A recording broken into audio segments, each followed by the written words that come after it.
How's it going, Peeps and Poppers? My name is Lucas, aka Spontaneous Carl. So, uh, welcome back to the AI challenge, where we're letting AI decide what we build, how we build, what block palette to use, etc. So, we're back here in the world, and did some off-camera work here. Mainly paths. Paths are really easy. We're just going to be going with a simple mud and coarse dirt texture. Mixing them together, having the main middle part being used out of the mud, and then the outer parts being used out of the coarse dirt. The story we're telling here basically is that horses and people use this to travel with. So it used to be a dirt path, but the more and more rain they got, and the more compact it got, the dirt gets so packed down that it becomes packed mud. But the parts on the outer section here does not become packed mud. So that's just kind of a little bit storytelling there. We also use the mud brick slabs in unison with the granite slabs to kind of continue this texturing all the way around. So I'll give you some. Ooh, laggy game, very laggy. Okay, I'm gonna give you a little bit of an explanation as to where we're at here. So we have a path going off this way, a path going to go off that way, and a path going that way. Going this way, we're going to go into the jungle, well, not the jungle, the forest, where we're going to have tree houses, hopefully, in the future, and a lot of other things. This area here is completely empty, and I'm going to ask you guys this at the beginning of the video and towards the end. We have this empty plot right here that we need something to go. I would ask AI to tell me what to build here, but I also want to have some community help as well. So you guys give me some ideas down in the comments on what I can put here, and whatever goes here, I'm going to also probably put some stuff around here. If not, I might put a wheat field here. But speaking of wheat fields, we're also going to be having a farm go here today, a farmhouse along with a barn. So that's going to be coming today. We're also going to probably try and do some terraining around the outside, depending on how this goes. But this path is going to be leading to the farm. We're going to have wheat fields covering up all this very bright grass because we don't want to give it too away as to where we're going at next. So some wheat fields here. We're going to have a barn, farmhouse, and then there's going to be a bridge that goes from here over to the jungle, just like the area over here. So that's what I have planned for this area today. I'm going to probably start off with getting the terrain around here fixed first. So trees, bushes, all that. But the very first thing that the ChatGPT told me to make was find a plot in a plains biome that is a picturesque place for a farmhouse. So that's what we're doing. And I think right here, overlooking the forest or the jungle over there, looking the fish house, overlooking the ocean is a great place to have a farm, especially since it's so close to the water. So we're going to start terraining, getting some wheat fields in here, and I will come back in just a little bit. Alright guys, sorry if you heard a lot of fan in the background in the last audio. I had my heater on in my room, so got it turned off now, so it should be good.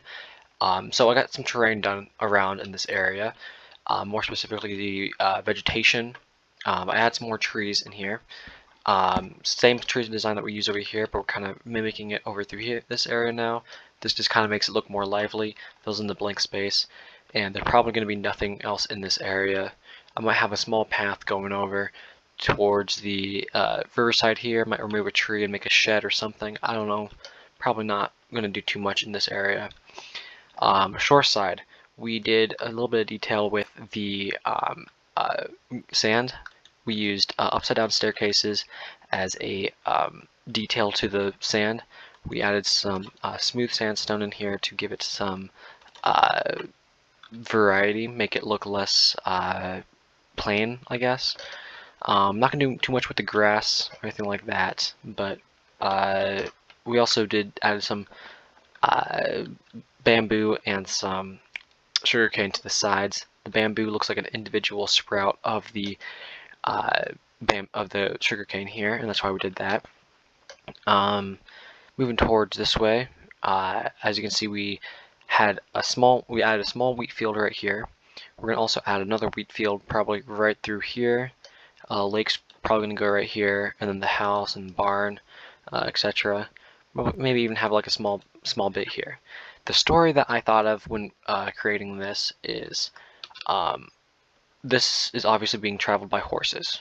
So when horses drive by, you want them to stay out of your wheat field as best as possible. So we have really rustic, really rough fence going all the way through here. But we're not going to take the fence all the way down along the border. That's the big thing that you got to think about when building these things. No horses, or it should be going down off the path into this area. So you don't need a fence going down to that area. Another thing is irrigation. You got to think of how am I going to get water to water all this field, and we do that by making this path go down to the water, and that's how they used to get water for the irrigation. I say used to because that used to be the only reason why this path was used, and now this path is also going to be used to bridge across over to the other side. But that is the original purpose for the bridge here, or for the path here.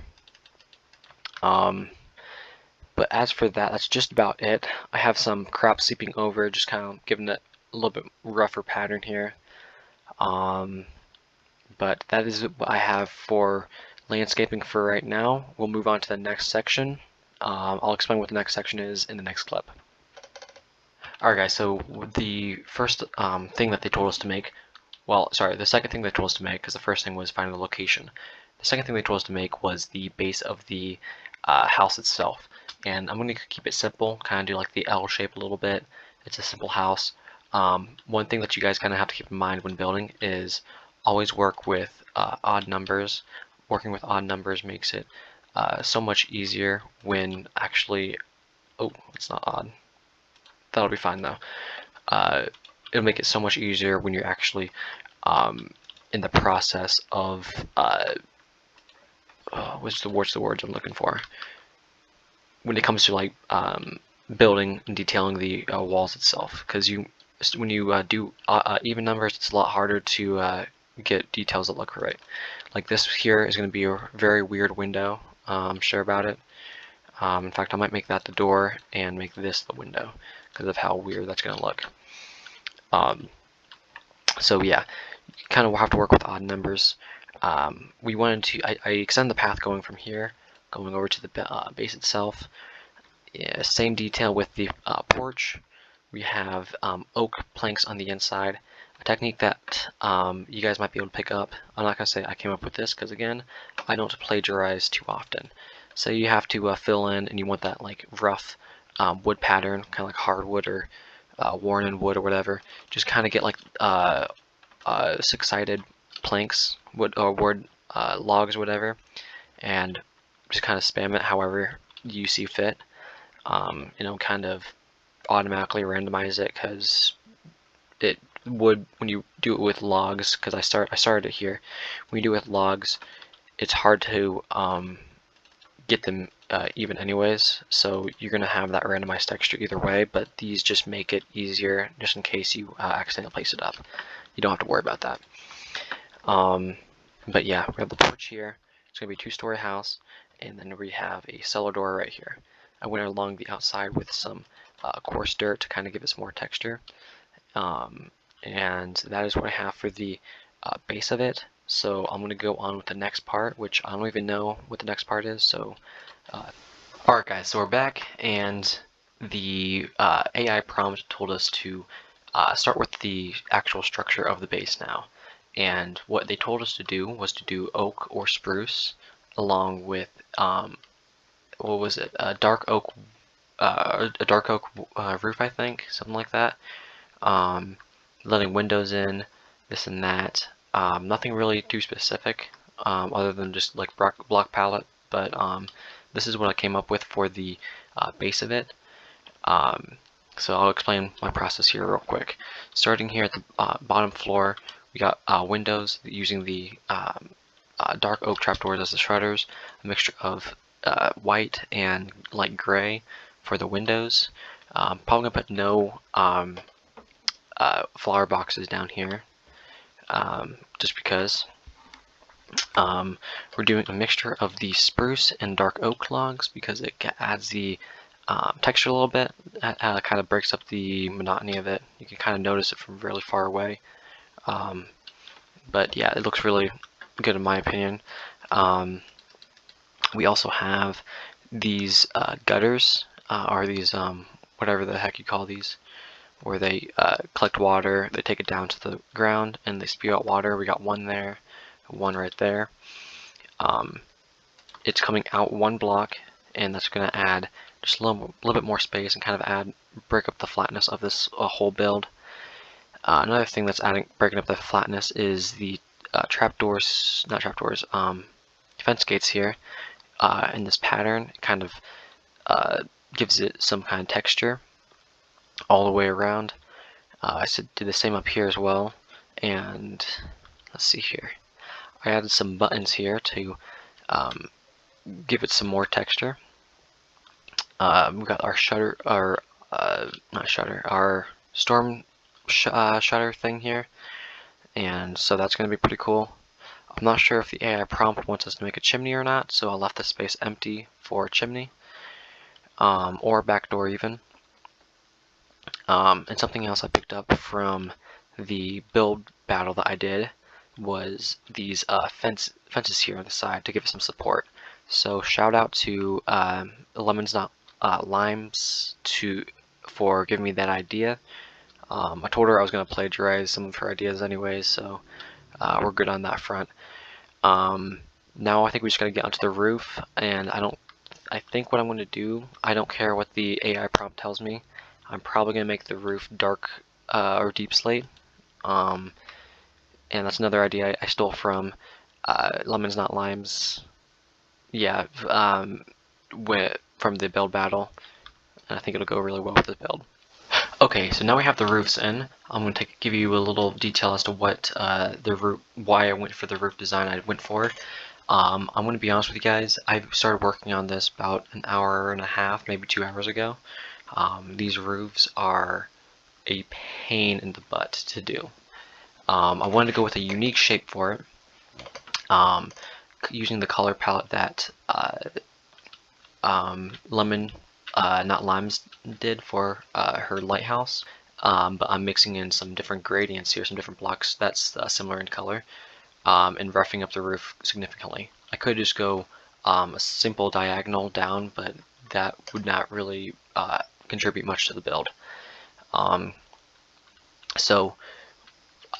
Stone and mossy cobblestone all around the border. That is going to be our border block around this entire thing. And then on the inside, obviously the tiles and deep slate tiles and all that, with some roughage of the just cobbled deep slate. And I was thinking about adding some windows on here, but I think I'm going to keep it simple, and as simple as it actually can be. Also, I wanted to add a different kind of angle here that I haven't really worked with before in the past. It comes out 3 blocks, I believe, and has some more detail to kind of tie in with the rest of the build. As for that, there is still probably a little bit more I need to add. This has taken me so long already to make. I'm going to see what the next part of this is. Alright everyone, I want to explain to you real quick the last bit of work I did on the building.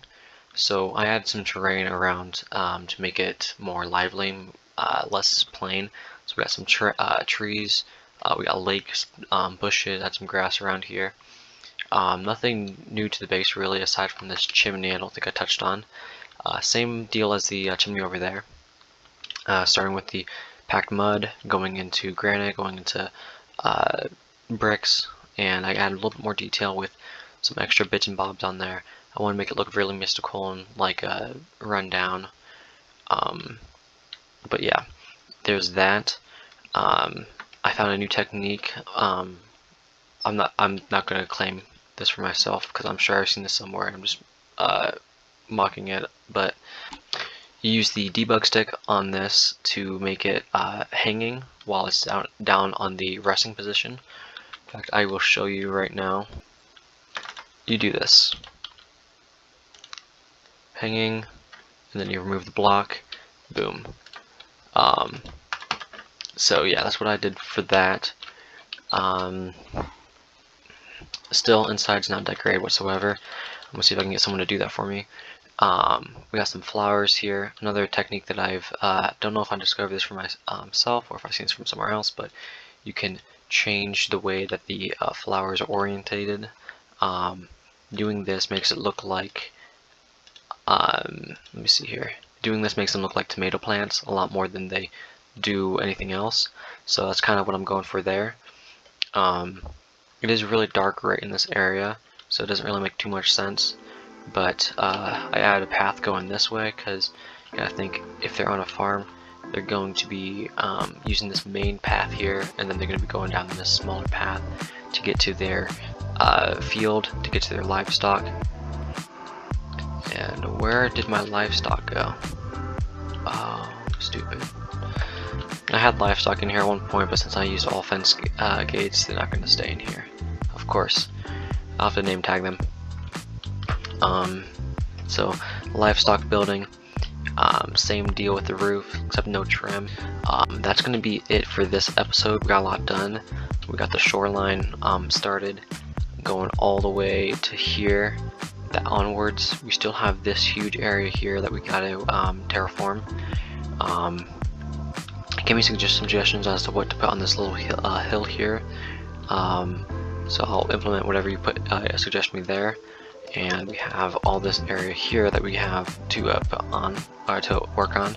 So the next episode, whatever suggestion I get in the comments, I will build that, and then we'll also build whatever the AI tells us to build right here. So it's going to be a big episode next episode. So if you guys are enjoying the series as much as I am, leave a like, subscribe, and I will see you next time. Goodbye.